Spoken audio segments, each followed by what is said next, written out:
Very much, Brother Shah. Assalamu alaikum wa rahmatullahi ta'ala wa barakatuh. Alhamdulillah Rabbil Alameen. As-salatu wa-salamu ala ashrafil anbiya wal mursaleen. Amma ba'd. We have been talking about state, and then state has the most important part of the state is the government. And we said that the government has three branches, three most important branches, executive, legislature, and judiciary. We already discussed about legislature. We said legislature legislates. Legislature legislates means it makes laws. Executive executes means executive is responsible for implementing the laws made by the parliament. And judiciary adjudicate. Judiciary adjudicate means judiciary interprets the law and it sees whether the law is good or not. Judiciary is absolutely important. The courts, they adjudicate means they define and explain the true meaning of the law. They alone define and they alone give meaning to the law which is done. So the laws, say in the Constitution, are very general and very broad type of things. And who is going to interpret? It cannot be left to the public, it cannot be left to the parliament. So it has to be interpreted by a body which is competent to do so. And that body is called judiciary. And judiciary occupies a very important place in the political system of any country that you are talking about. Nowadays, there is no state without a judiciary. For the secular world, for the Western world, judiciary is important because judiciary serves very important functions. Judiciary saves democracy. This is the most important thing that they say, okay, we are a democratic country, and in a democratic country, democracy has to function properly. Who is going to make sure that the democracy functions properly? Is the judiciary. How can democracy function if the executive oversteps its boundaries? Who will come to the rescue?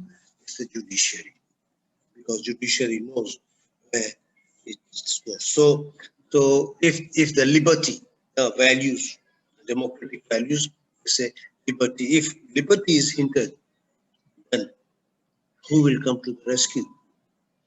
You cannot fight the government, therefore you have to go to the court. Court will fight the government for the people. Okay? Court, the judiciary, fights not only for the people, it fights against the people, and it fights against the governments, so that people's liberty is protected, safe. Okay? Rule of law. Rule of law. They will also interpret the rule of law that society must be run according to the rule of law, not according to the rule of the people, whims or caprices. Okay. I was just talking to Brother Shah Qasim about what's happening in Malaysia. Is the young Tuan Agong? He said no to the request made by the Prime Minister. This is according to the law. According to the law is not violated.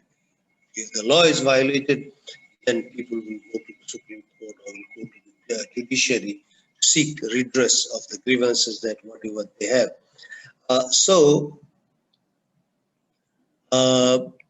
Judiciary serves the functions that it's supposed to do. They serve democracy by serving or saving the values of liberty by rule of law.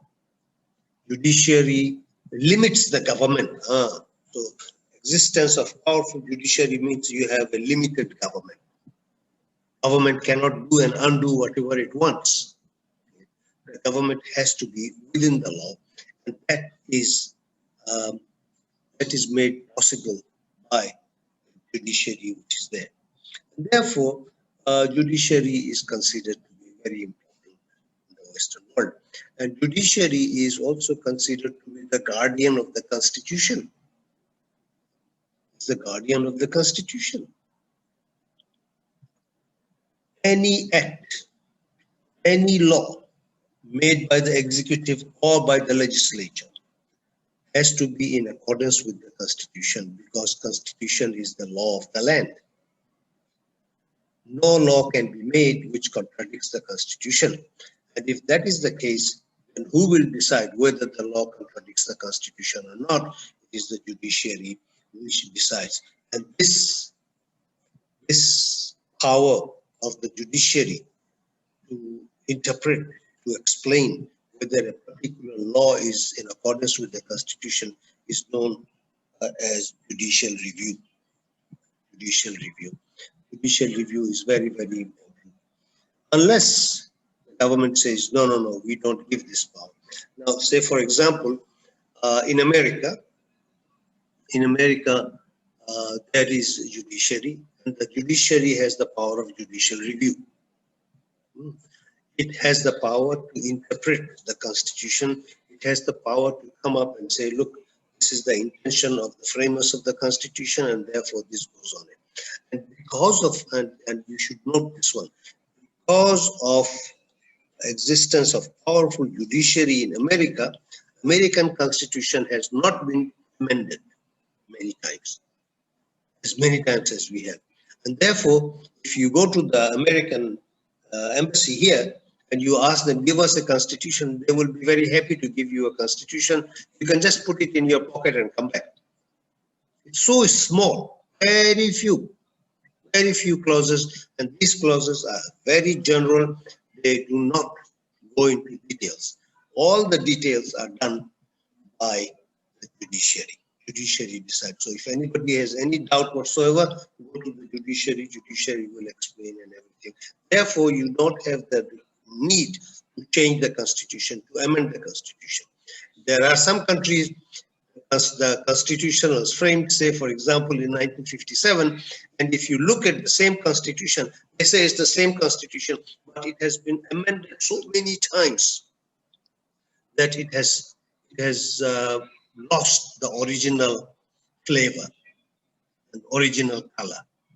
So the Constitution, which was framed in 1957, claims that this is the same Constitution which is continuing, but it has been amended so many times that you do not realize that this is the same Constitution, because there is no judicial review. The court has no power to change, to interpret.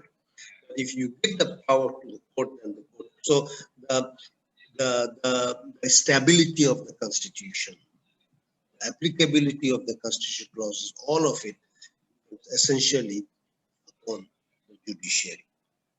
And therefore, judiciary is considered in the West to be very, very important. And in the judiciary, of course, the judges are the most important people. Judges are the most important people. How do you elect judges? Who become the judges? Judges are the people who know the law on their fingertips. These are the people, they look at the people who have been in the legal field, who have been practicing law, and then slowly they are drafted into the court, and then gradually they move up and up and up. And these are the people, they are experts in law. In some countries, the judges are appointed by government. Government decides. Okay, either the president or the prime minister will decide. Okay, he's the one, and they are appointed for life. Okay, this is the one. This is the right person, and be appointed. There are countries which do that. In some countries, judges are appointed by fellow judges. Okay? The judges who are already in existence, they know who is the best among others. If there is any vacancy, that who is going to fill it in, then they are the ones who will find out, and then he will tell the government, okay, this is the right person for the post. Please appoint so and so as the judge in order to fit in. In America, in some states, judges are elected by the people. So judges go and they contest in the election and they are elected. But when it comes to the Supreme Court judges, it is the president who nominates and it is the Senate which approves. I don't know whether you are following the American system. I enjoy it because it's in trouble.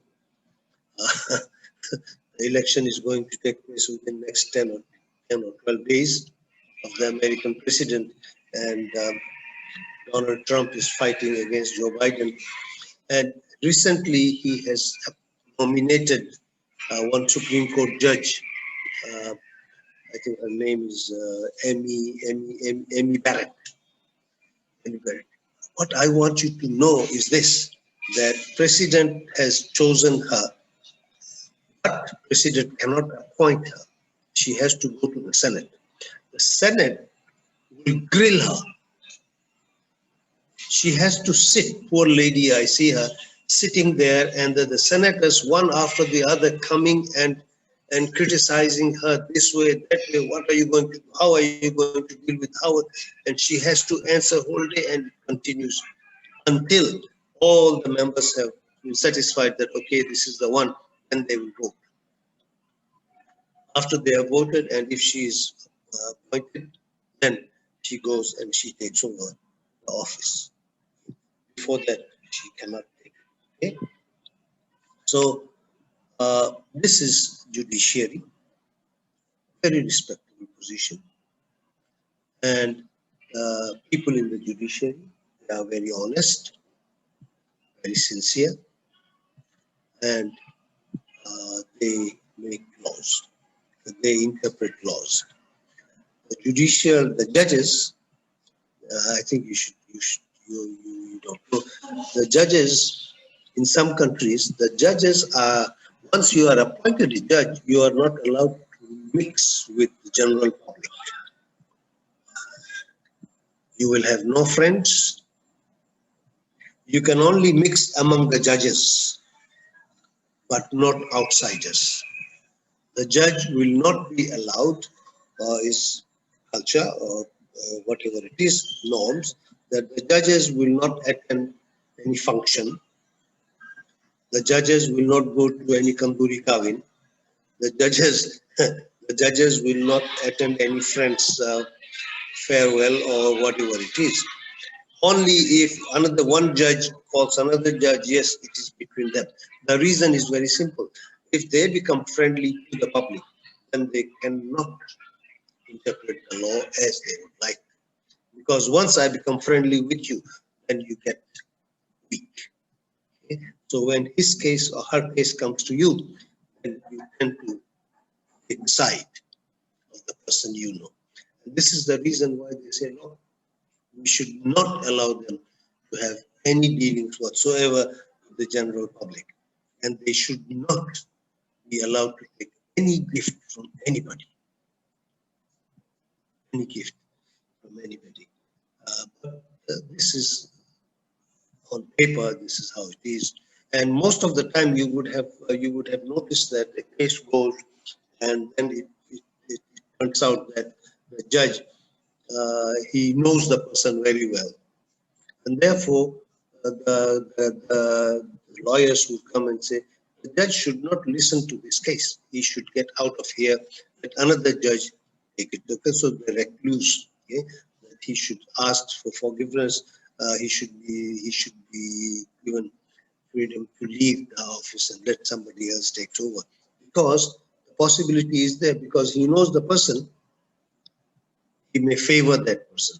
Or even if he does not favor that person, people will have the feeling, will have some thing, okay, oh, he knew it. So if he gives a judgment which is in favor of the person he knows, then it will say, oh, the judge gave that favor because he knows the person, even if he is honest. Therefore, we say no.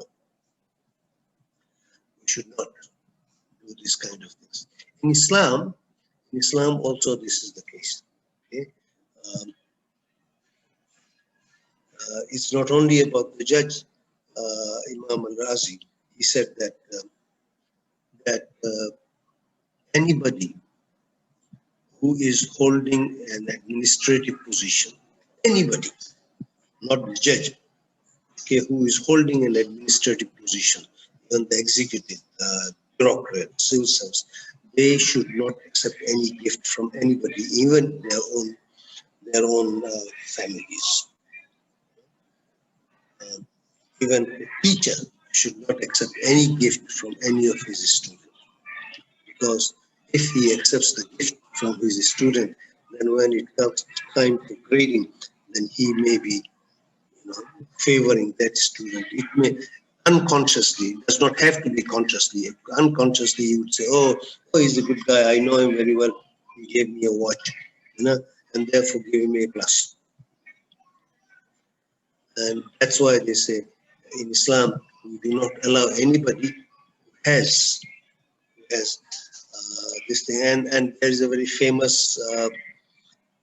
hadith, there is a very famous incident during the time of the Prophet ﷺ, that he appointed somebody to go to a village and collect zakat.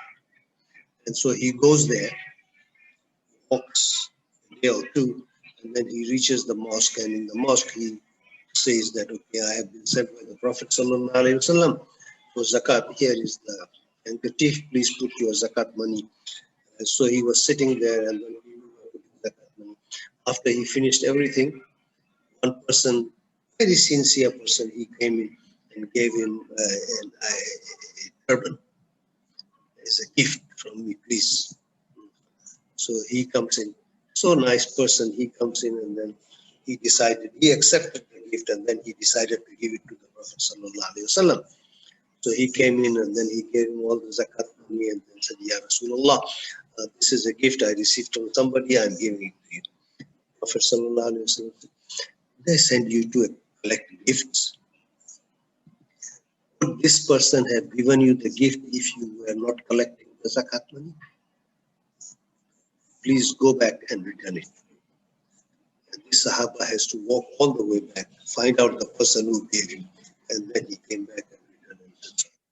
So this is the extent to which Islam asks you to be honest, to be sincere, to carry out your functions properly. Otherwise, there will be no justice in society. Now, when it comes to justice, Islam is very, very particular. Islam is very, very particular. And the Quran is very interesting. The Quran says very clearly, why do we need judiciary? And the reason is that human beings are social animals, social beings. Human beings are social beings. They are of different kinds. They are of different kinds, and because they are different, there is a tendency for them to disagree on many things, and they may start fighting against each other. The Quran says, "Okay, you are different." Where is it? I think Surah Nisa or Surah Hujurat, where it says, "Inna khalaqnakum min zakarin wa untha, wa ja'alnakum shu'uban wa qabaila lita'arafu." We have created you, man and woman, and we have made you into tribes and others, so that you know one another. If Allah subhanahu wa ta'ala wanted the whole universe to be of the same type, then all of us would be similar. Okay? But he didn't want it. He had his own reason for doing it. So he created us differently. Therefore, we are different type of people. And Allah subhanahu wa ta'ala says, "I have created you this way." Why? I want you to know each other. Not that I want you to fight each other, but I want you to know that you are different, and therefore you should know And how would you know? You would know if only if you have taqwa. Inna akramakum inda Allahi atqakum. Inna Allaha alimun khabir. Okay? So, Ya ayyuhan nas, inna khalaqnakum min dhakarin wa untha, وجعلناكم شعوبا وقبائل لتعارفوا إن أكرمكم عند الله أتقاكم. Okay. So Allah subhanahu wa ta'ala says, so human beings are social beings. They are of different characters and they are different from one another, and therefore there is a likelihood that they will be disagreeing on many matters. Disagreeing on many matters. But Allah subhanahu wa ta'ala does not want you to disagree and totally move out from one another. And that's why Allah subhanahu wa ta'ala says, وَاعْتَصِمُوا بِحَبْلِ اللَّهِ جَمِيعًا. Okay? Hold on to the rope of Allah subhanahu wa ta'ala. وَلَا تَفَرَّقُوا. Do not divide among yourselves. مِنْ ذَكَرٍ وَأُنْثَى. Okay? وَلَا تَفَرَّقُوا. Okay, so human beings are supposed to be united. But human beings are created differently. And therefore, there is a tendency to differ. There must be difference. But the difference must be reconciled. There has to be a way whereby you come in and solve the problems. Okay? Come in and solve the problem. So man is a social being and they are supposed to differ from one another. But this difference should not be should not culminate in becoming violent. Okay? People should hold on to the rope of Allah subhanahu wa ta'ala, follow the Quran and Sunnah, and then you will be okay. And Allah subhanahu wa ta'ala says, He will show the way. عَلَى اللَّهِ قَصْدُ السَّبِيلِ. It's up to Allah subhanahu wa ta'ala. If you disagree among something, Allah subhanahu wa ta'ala will show the way. وَمِنْهَا جَائِرٌ وَلَوْ شَاءَ اللَّهُ لَجَعَلَكُمْ أُمَّةً وَاحِدَةً. Okay? So you hold on to Allah subhanahu wa ta'ala, He will show the way. Okay? And how would He show the way? Through Sharia. He has given you the Quran and the Sunnah, so you follow. The judiciary is to safeguard, to save the social system, to make to stop or prevent conflict from becoming confrontational. Conflict is natural, but it should not become conflictual totally. So Allah subhanahu wa ta'ala will show you the way, and you should follow the Quran and Sunnah. Now, if there is a conflict between two people, or if there is a conflict between two groups of people, then it's perfectly possible for a person to say, okay, you are an intelligent person, let's follow your, what do you say? Your intellect. Tell us, what do you think we should do this? But if you rely upon intellect alone, then there is a possibility of you deviating from the main path. You may not be giving him the justice that is required. Okay? So, mind you, okay, Quran and Sunnah is divine. There is no doubt about that. Okay? Quran and Sunnah is divine, came from Allah subhanahu wa ta'ala, and therefore there is no question about the unity of the Quran and Sunnah. But similarly, human intellect is also divine. It's also given by Allah subhanahu wa ta'ala. You did not create the intellect. He created it. So your thinking capacity is also divine. However, the problem with the thinking capacity is that it may cross the boundary. Thinking has no boundary, has no barriers. Human mind is so productive that it goes on unlimited. Human brain cannot be changed. You can arrest a person, you can put him into prison, and you can tie him up, and everything is there. But his thinking capacity, you cannot do anything. He can still, while he is in prison, he can think about so many different things. The Quran wants that Allah subhanahu wa ta'ala wants that if you are a real believer, then you should follow the Quran and Sunnah. So the Quran and Sunnah came here in order to put a boundary on what you can think and what you cannot think, and where should you stop thinking.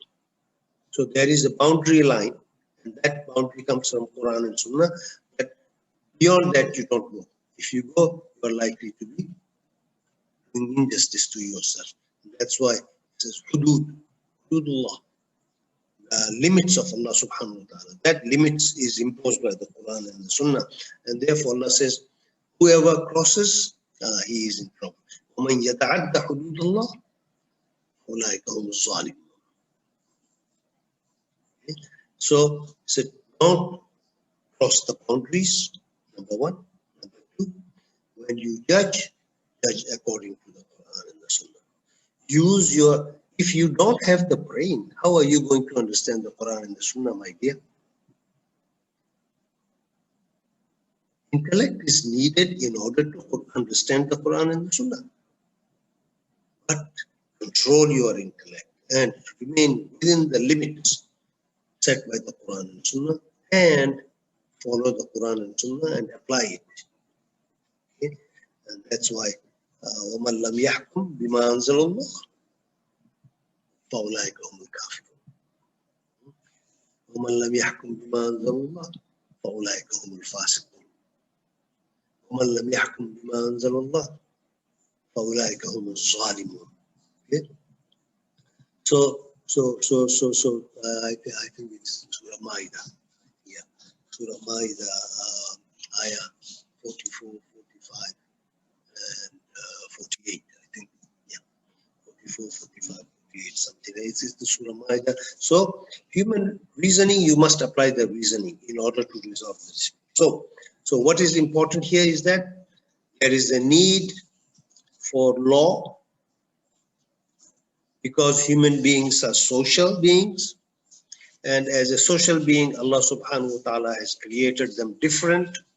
There is a possibility of conflict, disagreement among themselves. These disagreements must be removed. In order to remove these disagreements, people have to exercise judgment. The reasoning has to be based upon Quran and Sunnah. That's where you will get justice. You want justice? That's what the Quran says. I'm not saying it, okay? You have to follow, and you have to give judgment based upon what has been revealed. وَمَنْ لَمْ يَحْكُمْ وَمَنْ he whoever لَمْ يَحْكُمْ do not decide accordingly with what has been revealed to you. They are the zalimun, kafirun, fasiqun, whatever it is, comes in from there. So the first Quran says there is a need for law. There is a need for law, and there is a need for people to understand the law. And there is a need for people to apply the law.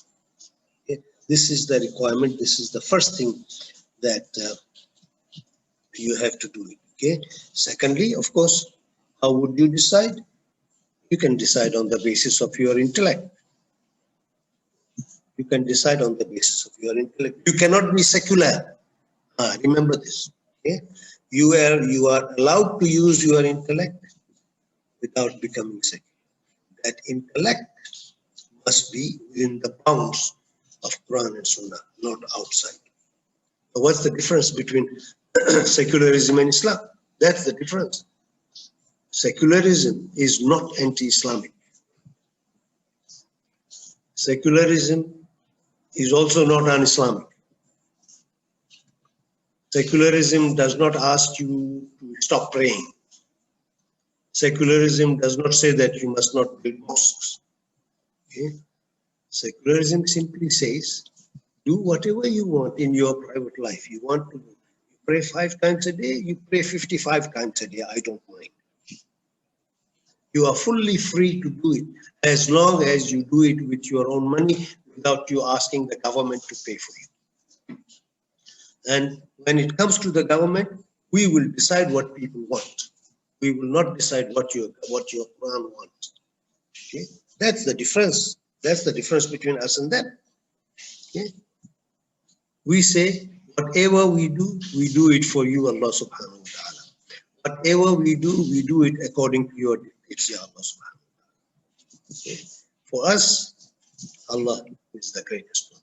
And I think I told you last time, for them, it's not Almighty Allah, it is Almighty dollar. Okay? Dollar is the most important thing, and wherever you get the dollar, you do it. So when it goes to the parliament, they say in the parliament, it's not the Quran, we don't care about that. It's not the Bible, we also don't care about that. What we care is what people want. And if majority of the people want this, we will have it. If the majority of people don't want it, we will not have it. Full stop. Okay? So Donald Trump, whether you like it or not, whether he is good, bad, a bad guy or good guy, okay, many people think he is a bad guy, but if he is popular, he will remain the president for another 4 years. He will be re-elected. In Islam, it will not happen. If a person is proven to be not honest and not sincere and not reliable, then he ought to be automatically, he should be removed. Okay, so the criterion has to be there. Now, for judges, again, Quran says, for judges, they have to be highly knowledgeable. You cannot appoint anybody as a judge. No, this is not allowed. He must be knowledgeable, and he must have the knowledge of the Quran and the Sunnah, and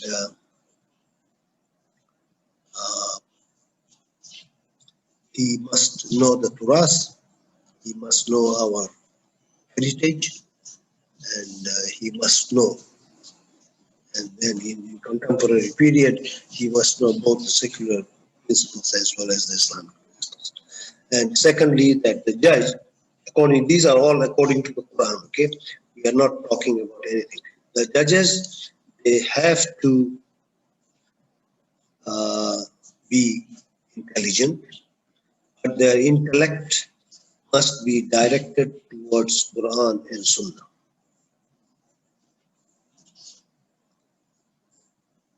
Quran and the Sunnah. They have to be upright. They should not be swayed away by shahwa, okay?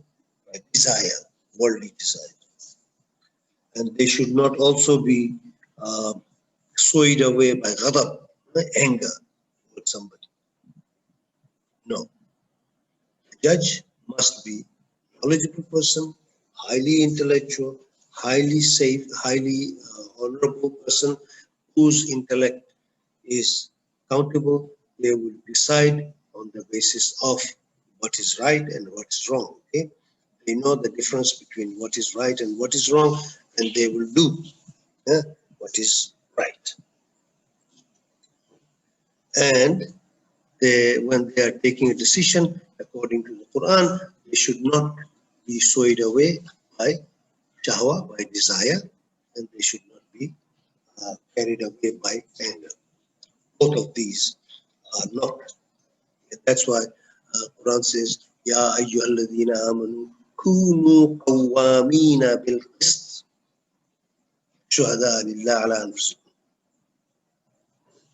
fa in yakun ghaniyan aw faqiran fallahu awla bihima. So whether he's poor or he's rich or whatever it is, you have to be just. You will not be carried away by any temptation whatsoever. And this is where comes in the honesty and sincerity. And this is where all kinds of things are following there, okay?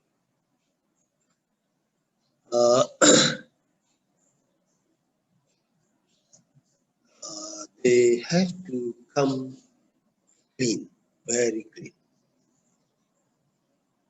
And this is one of the reasons why, even in the modern world, they say the judges, they must be paid so much and so much and so much that they will have no need for money.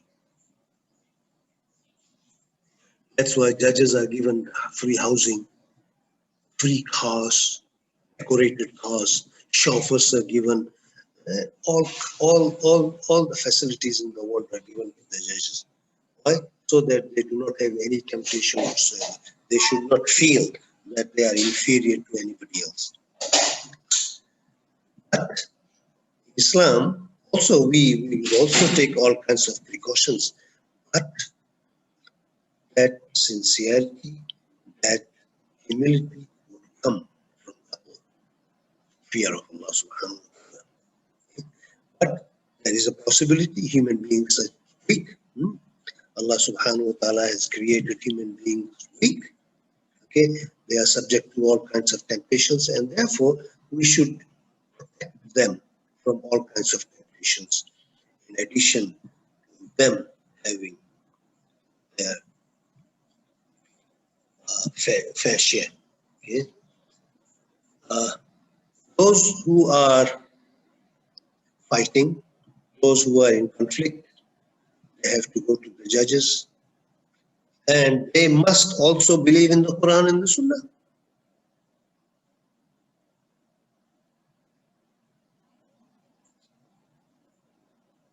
They will go there, the litigants, they will go there, they believe in the Quran and Sunnah, and they will have to obey the Sharia.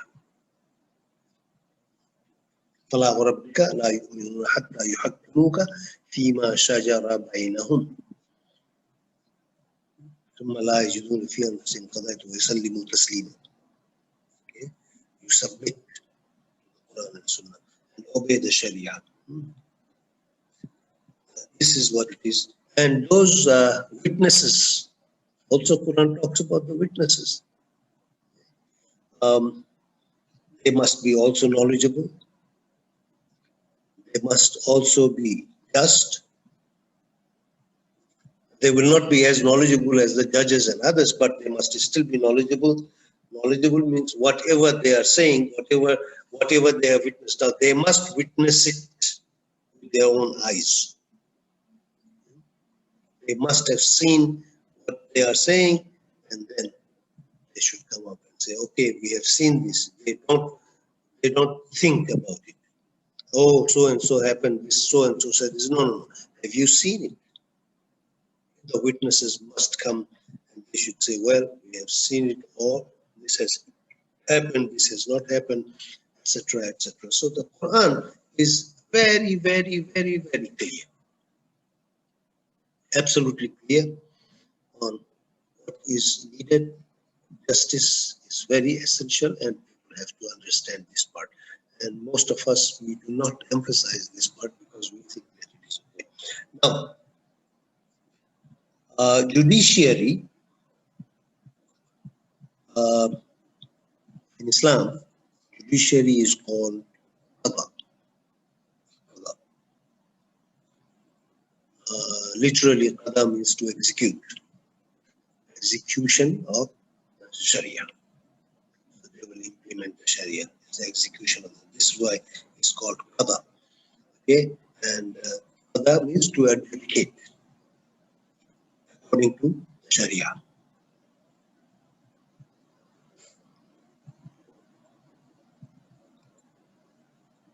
They must adjudicate according to the Sharia.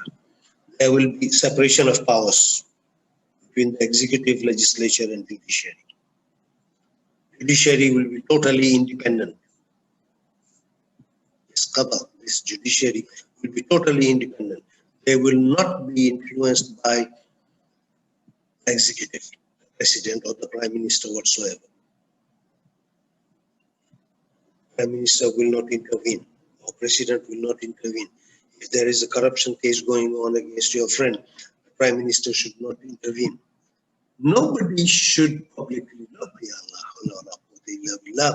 politicians coming up publicly and saying, I want to become the prime minister and you should support me. If you support me, I will make sure that so and so who is charged in the court of law, I will withdraw the cases against him. kind of system are we operating? This is happening in the Muslim world. Whoever wants to become the prime minister, he would influence the judiciary and ask the judiciary to decide case accordingly. The judiciary has no say whatsoever. They just do whatever the powerful people ask them to do. That's not justice. That's not qada. Okay? Qada is that the judiciary is the highest decision-making body, highest body which would adjudicate, and that the executive and the legislature, they are all subservient to judiciary. If anybody complains against the executive for whatever omission he has made, the judiciary can easily call the executive to the office, to the court, and ask him to testify.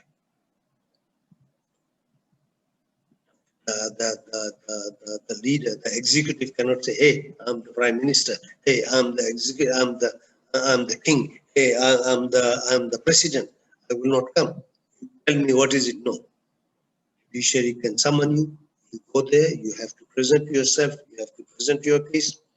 If you are free, come out free. If not, you will be punished. There are cases. Some Khalifa, somebody went and complained against the Khalifa. He has done something wrong. And the judge, he didn't know what to do. So he said, "Come on, don't do this one."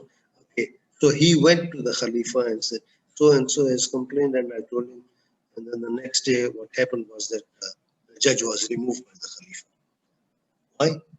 The Khalifa said, "If you have so much respect for me, no respect for the person who complained against me, how are you going to be honest? How are you going to judge?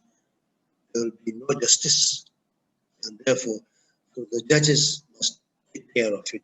And this and the justice must be fast, prompt.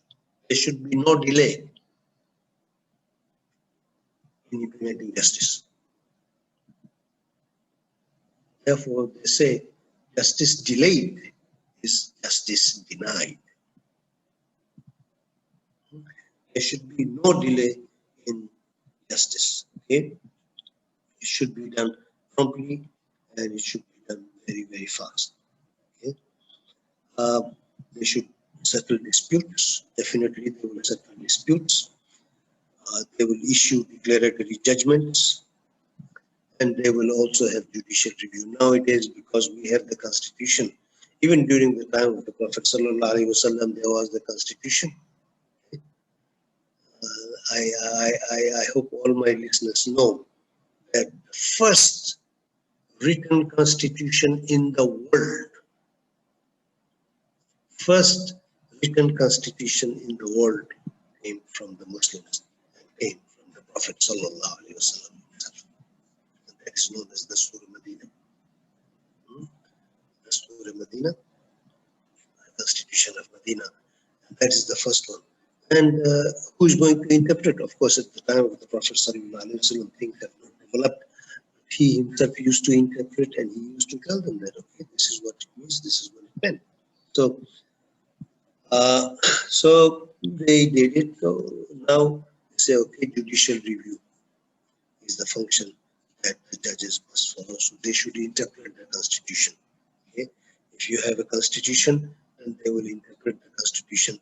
They will also decide whether the Constitution is according to Quran and Sunnah or not. Whether it deviates from Quran and Sunnah, the judges will come up and will give the judgment about it. Okay?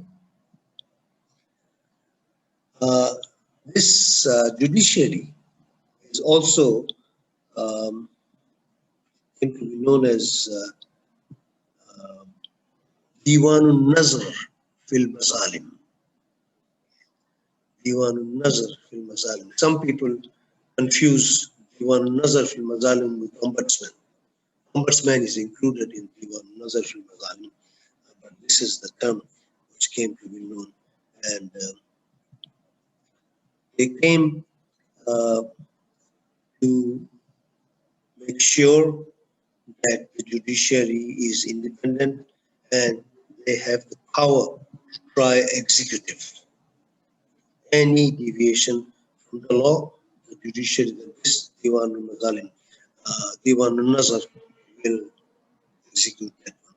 But they will not have the power to impeach the Khalifa or to impeach the executive. Okay? The person who sits in the Diwan al-Nazar is known as Qadi. Okay? Qadi is the judge. Qadi is the judge.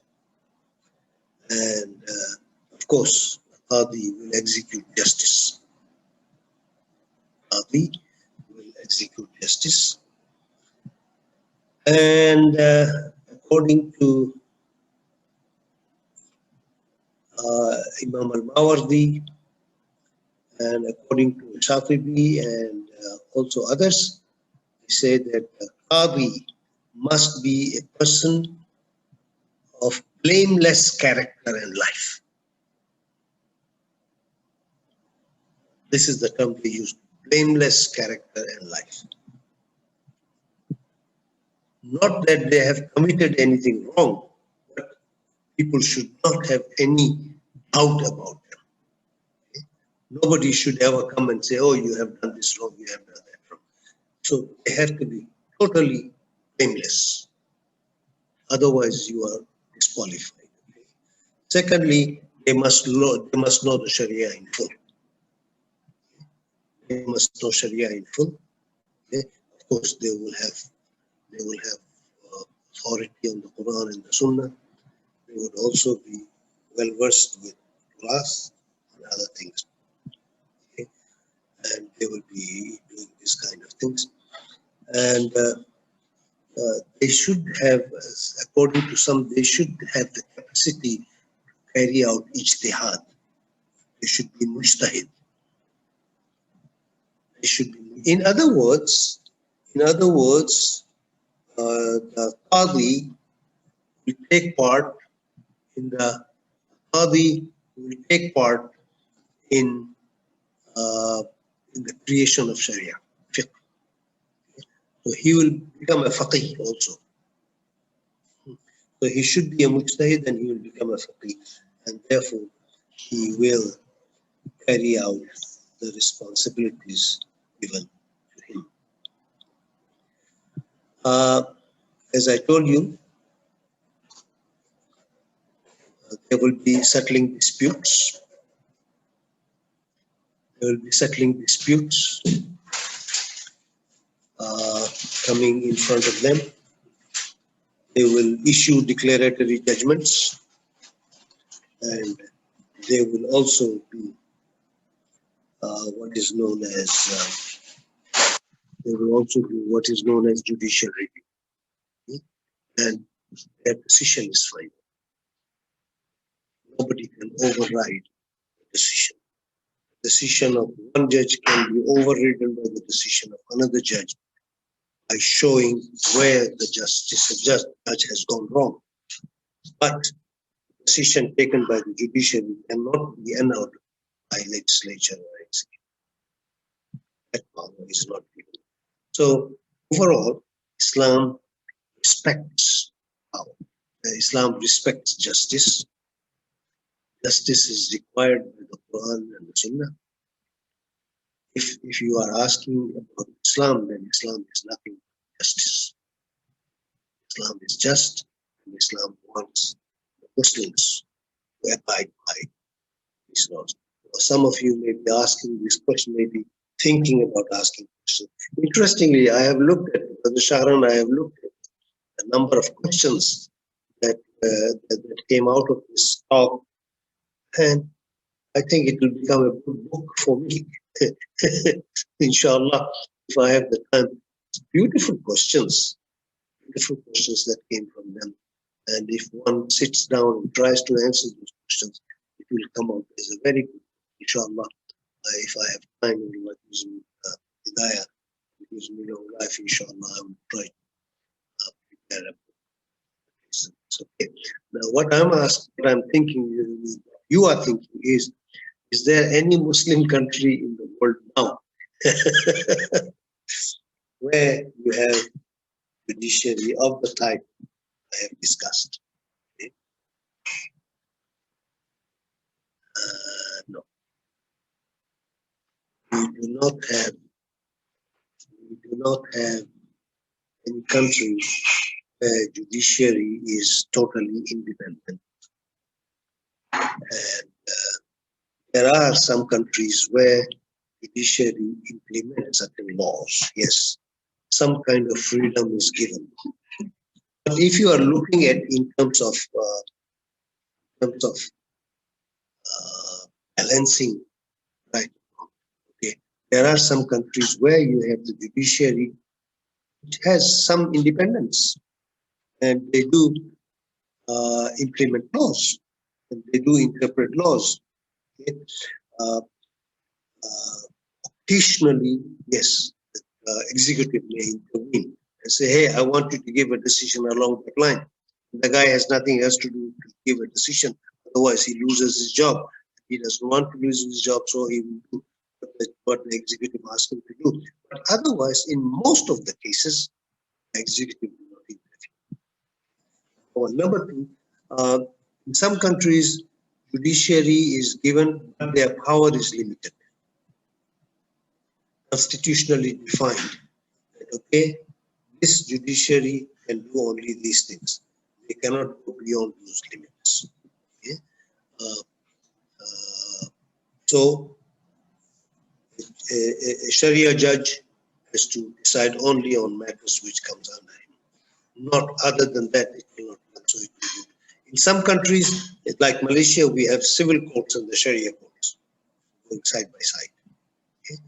Their jurisdictions have been clearly defined. They work it, and alhamdulillah, people are appreciative of this part.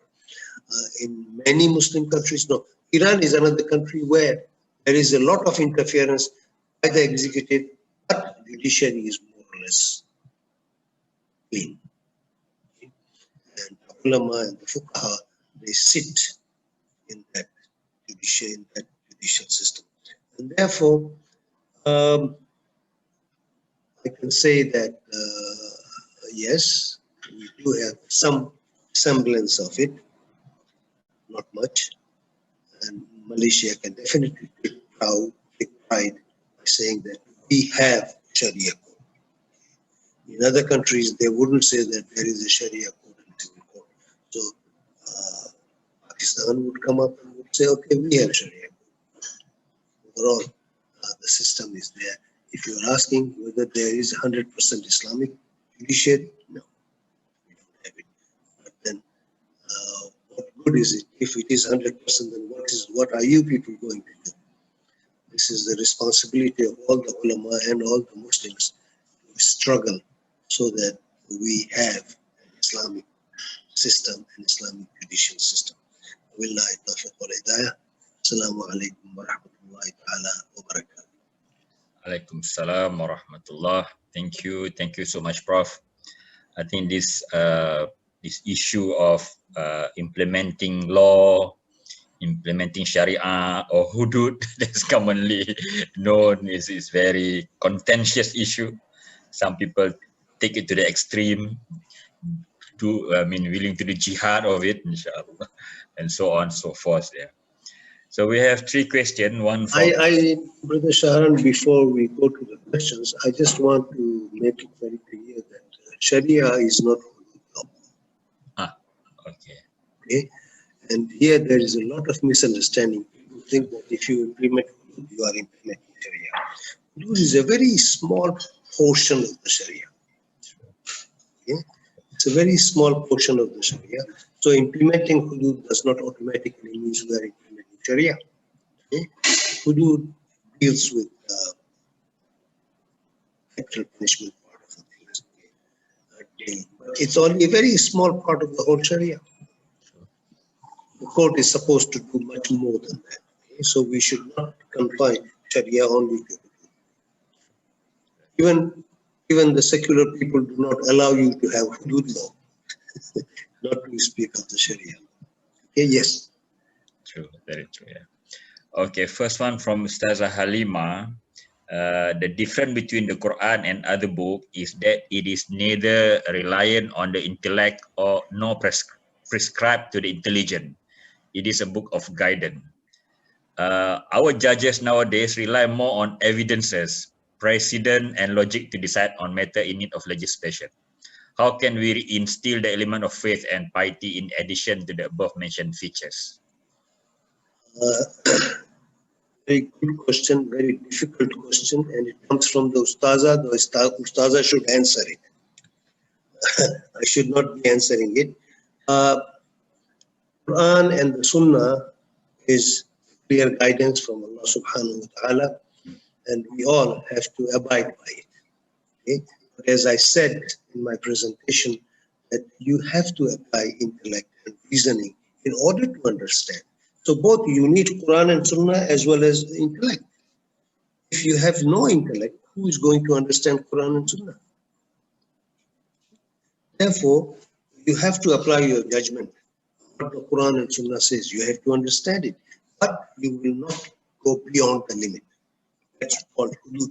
It's the limit, the frontiers beyond which you will not go.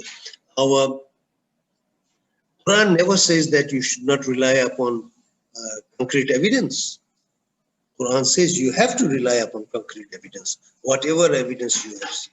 Okay, you should not rely upon hearsay. You should not rely upon hearsay. You have to be there. You have to see for yourself. You must be present at the thing where you have. Take the case of the zina. Okay, when somebody accuses somebody of zina, how can you make sure? You need 4 witnesses, and 4 witnesses must see it with their own eyes. Okay, so evidence is necessary. We have to have hard evidence. We have to apply our judgment. All of these must be there, but within the confines of Quran and Sunnah. Once you go outside, then you have violated hudud. وَمَنْ يَتَعَدَّ حُدُودَ اللَّهِ فَأُولَٰئِكَ هُمُ الْفَاسِقُونَ أَوْ كَافِرُونَ أَوْ ظَالِمُونَ. This is how it is. So we have to apply the judgment. There is no doubt about it. We have to rely upon concrete evidence. There is no doubt about that. But whatever you do, you have to bring Quran and Sunnah in front of you, and you have to judge accordingly. Now, mind you, Quran and Sunnah doesn't say everything about everything. Okay? It's very clear about certain things. On many matters, it has left it to the discretion of the individual who is interpreting it. But the individual has to be very, very careful that he is interpreting it and he is staying within the confines of the Quran and Sunnah. Otherwise, there is a fear that he will go astray. Next one by Brother Nuruddin. Often practice. This Brother Nuruddin has been asking too many questions. But a good one, alhamdulillah. I love it. Yes. Okay. Often practiced in various Muslim countries today uses a legal system based on the logic of positivism, where this positive logic places religion as a source of value among other values, for example, custom. Furthermore, religious values do not automatically become positive laws. How do we respond to the domination of legal positivism logic? Inshallah, Brother Nuruddin, have mercy on me. Positivism is un-Islamic. Very, very clearly. Okay? Positivists, they do not believe in anything other than what they see. Okay? Other than what they see. And therefore, anyone who relies solely upon positivism, he is violating certain code of conduct. And that he has to be very, very careful about it. Islam is positivist, yes, but Islam is right. And it has to be understood. Otherwise, we will be in trouble and we will not know. And many of us are following the Western traditions. And we think that we are smart. This is what is called false consciousness. And we should not be trapped by this kind of thinking. Yes. Okay, bro. There's another question by Brother Nuruddin. Oh, again. Okay, the last one. Regarding the concept of judicial review, A number of intellectuals stated that today this concept is more beneficial for the government because it reduces people's involvement in the legislative process. When there is a problem, the people are forced to carry out a judicial review in a situation where it is difficult for them to check transparency in the court. How do you think about this problem? I did not understand the question. This judicial review normally takes only 1 day or 3 days and does not involve people. They just, they read the previous court case and they decide on it. So it does not benefit much. I think that's what Brother Nuruddin is saying. Judicial review is given, the power is given to the court to interpret The result, judgment. Constitution, to interpret the laws as one doing. When there is a conflict of interest between an individual and the government, and if the individual thinks that it is doing something wrong, then they can go and they can ask the jury. Number one, judicial review is not allowed in all the countries. Britain does not allow judicial review. In Britain, its parliament is supreme. Whatever parliament decides, that's it. Parliament can change, parliament can amend the laws, parliament can change the laws, whatever it is. But the laws passed by the parliament cannot be questioned in the judiciary. Okay? So the judiciary takes only the local cases between individuals and interprets on the basis of the law which they have received. Now, in some other countries, like America and others, judicial review is given. Okay? Judicial review is given. Now, yes, the Nuruddin is correct. When judicial review is done, it is done by few people. It is not done by the members of the parliament. Okay? But who are those people who are interpreting the Constitution? These are not your lay parliamentarians who have no idea whatsoever of what the Constitution says. They are there coming in for a few years, representing the people. They may be knowledgeable, they may not be knowledgeable. And according to the statistics available, parliamentarians are not knowledgeable. About 49% of the parliamentarians are not knowledgeable and they are not highly educated. But when it comes to the judiciary, each and every one is screened to make sure that he knows what he is talking. And when the judiciary is sitting, these members, it's not one person who is interpreting the law. It is many people who are interpreting the law together. So, yes, there are no representatives, yes, but then this is compensated by the knowledge of the people who are interpreting the law. They know what they are doing and they have no interest other than the interest of the law. Maybe this more the appeal court, maybe, Prof. The appeal court where you appeal your case to the higher court. You have it. If you are not satisfied, of course, you can go to the higher court. If you are not satisfied, you go to the appeal court. There are 3 or 4 different kinds of stages available. You can do that. And in this way, if you want, okay, you want representation, then, but still, it will not be people's representation. Still, it will be the judges who will be deciding the case. Yes, if they may disagree among themselves, then they have to come up and give us the reason why they disagree. Okay, Prof. Thank you so much. Thank you so much. We will see you next week. So many final words for today, Prof, before we close. That we miss out something. Judiciary is very, very important, and we have to consider it seriously. And the Muslim world is not governed by the right judiciary. We do not have the kind of qadi and therefore, whosoever is studying or doing anything, they should try to know about it and then they should promote as much as possible. Assalamu alaikum wa rahmatullahi ta'ala wa barakatuh. We see you for final class next week, Prof.